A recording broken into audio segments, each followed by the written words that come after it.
Hello everybody and welcome back to the West End Theatre Reporter, the channel where I share with you vicariously the shows that I enjoy and go and see on the West End. Thank you so much for stopping by. I do hope you'll consider subscribing because I'm always going out to see really good shows. It doesn't cost you anything, it just helps me. So the show that I'm going to talk about today is The Tempest by William Shakespeare. This particular production stars Sigourney Weaver. I'm sure all of us over a certain age remember her from the Alien series. And of course, she's done so many other movies, but I think the Alien series is probably her most famous movie. This production was mounted by the Jamie Lloyd Company, and I'm quite new to London and I don't know much about Jamie Lloyd, but it seems like he is well known for bringing very famous stars into local productions, hence bringing Sigourney Weaver into The Tempest. One of his productions that's coming up and which I am definitely going to see is Waiting for Godot starring Keanu Reeves. I'm so excited about it. So definitely I shall be relaying that. But anyway, for now we're going to focus on The Tempest starring Sigourney Weaver. The show was held at the Theatre Royal at Drury Lane. I remember years ago at drama school, we learnt about the Drury Lane Theatre. And it's really interesting because this theatre that I sat in is the fourth incarnation of the Theatre Royal at Drury Lane. The first theatre was built in 1663 and burnt down 9 years later. It was then rebuilt and then demolished. The third theatre was built in 1709 and that burnt down. And then in 1812, the current theatre was built and there it stands to this day. So it's had quite a history. It's really beautiful. I'm just going to show you some of the interior. This fire curtain at the front of the stage says, I don't know if you can see it, it says, "For thine safety." So for those of you who don't know the story of The Tempest, it is as follows. It starts out with a storm, a ship in a storm, and the ship is carrying the King of Naples, King Alonso, his son Ferdinand, and his brother Sebastian, somebody called Antonio, who we hear a bit about later, and a couple of other people. It turns out that the storm has been engineered by Prospero, who is on an island and has developed magical powers, and she conjures up the storm to bring these people to book on the island that she's staying in. As it turns out, Prospero was the Duchess of Milan and arrived on the island years earlier when she was deposed by her brother Antonio, who's also on the ship. So all these people that she has issues with, she manages to bring to this island so that she can sort out their collective karma. Prospero and her daughter have been living on the island with the only other inhabitant on the island, who is Caliban, a slave.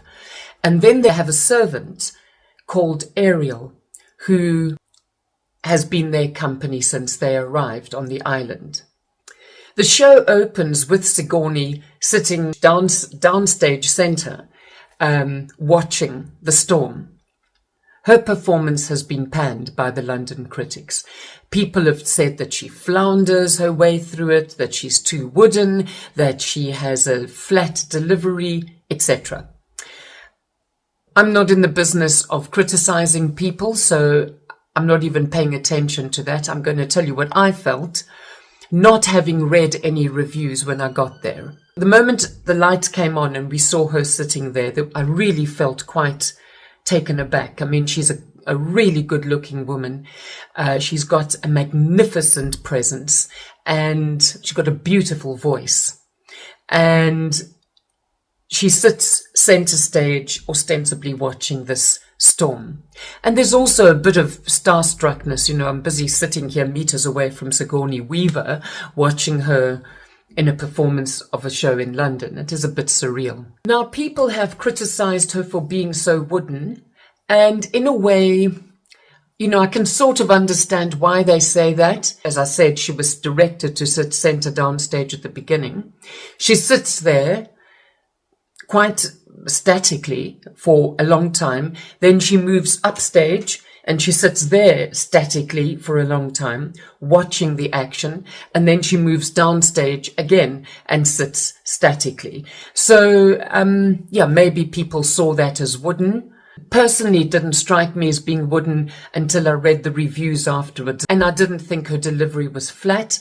I love voices. That's my thing. I love the quality of her voice. I love the way she delivered her dialogue. Personally, I enjoyed her, but I wasn't going there to criticize. I was going there to enjoy myself. The person who plays Ariel, it's Mason Alexander Park, is quite spectacular. I mean, this person's pronouns are they, them. So that's what I'm going to refer to them as from now on. They have been in various television performances such as Cowboy Bebop, The Sandman, and Quantum Leap. Haven't seen any of those productions, so I had no idea who I was watching. According to the program notes, they had played the MC in Cabaret, which really made sense to me, seeing this person as Ariel. They made their appearance coming down on a wire. Their voice came through a voice distortion machine, which gave the whole thing this really magical effect. Their look and their presence was this whole gender fluid, non-binary. It was really like someone from another world, with this really strange voice, very gender fluid, moving about on wires, up the stage, down the stage. Really spectacular. And then they sang one or two numbers as well, which were astonishing, absolutely astonishing, really ethereal, really otherworldly. Absolutely loved them. The part of Caliban, the slave, was played by Forbes Masson. He had this really strange black outfit on, almost like a corset and underpants, almost like a wrestler. And other people have said he looked like a gimp. I thought he looked more like a gimp myself. Has played many seasons of the Royal Shakespeare, played in the Scottish play. If you don't know what the Scottish play is, please Google it. I'm not going to say that word. Played in Hamlet, played in Romeo and Juliet. Seasoned, experienced, veteran Shakespearean actor. Caliban, Stefano and Trinculo all get together and decide they're going to kill Prospero and make Stefano the lord of the island. And of course they get foiled by Ariel, who goes invisible halfway through the play and foils their plots and manipulates certain situations to stop them achieving their aims.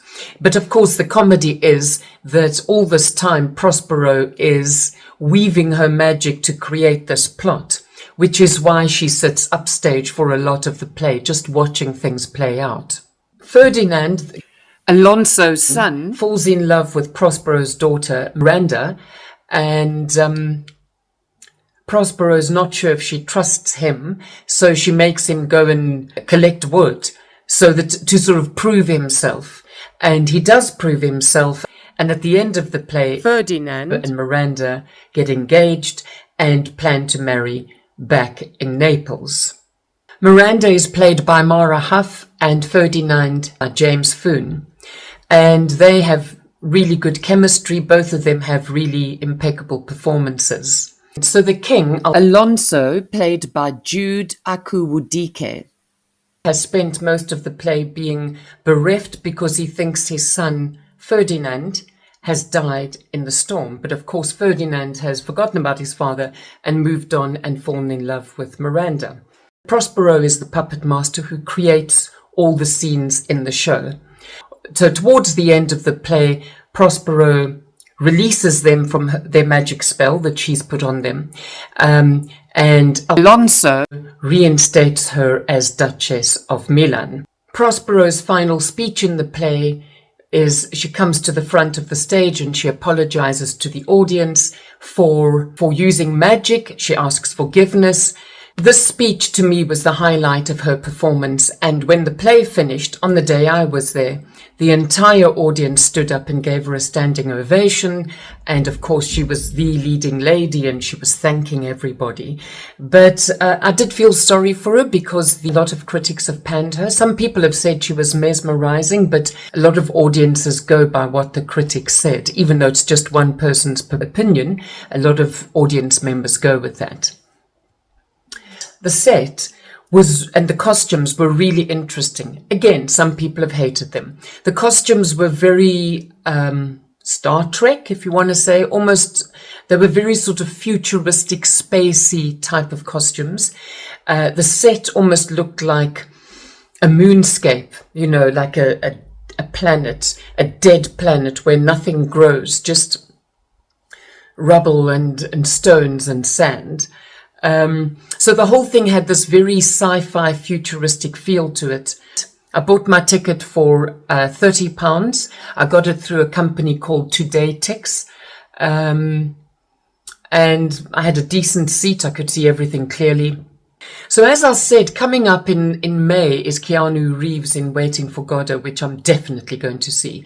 There's a few brilliant things in town, and I'm trying to figure out if I can get decently priced tickets for them. I mean, there's The Merchant of Venice. Shylock is being played by Tracy Ann Oberman. She played in Doctor Who. She played in EastEnders.